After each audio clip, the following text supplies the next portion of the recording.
Miller समस्या समाधान होइछि। संबलपुर, बरगढ़, सोनपुर, कलाहांडी, नुआपड़ा जिले में धान किणा चली। बाकी जिले में तारीख धार्य होला परे धान किणा हेबो। अक्टोबर जाए वर्षा लगी रहिबारु धान किणा विलंब हैला। वर्तमान सुधा 89,398 मेट्रिक टन धान किणा सरिला।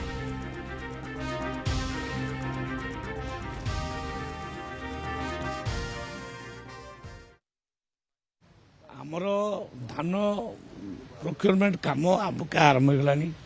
संबलपुर, बरगढ़, सोनपुर, कलाहांडी ये सब जिला मानक आरंभ होगलानी।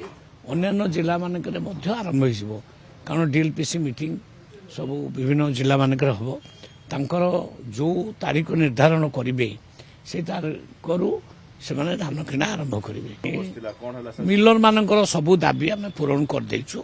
आउ गोटे दीटा जो दाबी अच्छी सेटा मुख्यमंत्री विचाराधीन अच्छी से भी जानते आम पूरा सहयोग कर। विलंब हबार गोटे कारण हूँ ये वर्ष अक्टोबर मास पर्यंत वर्षा लगी रहा से 2-4 दिन डेरी देखो वर्तमान सुधा 89,398 मेट्रिक टन धान किणा सरला 69,57 लक्ष एवं इनपुट असिस्टेंट बाबद को 30,72 लक्ष। संबलपुर 51,766 मेट्रिक टन उठा सरला।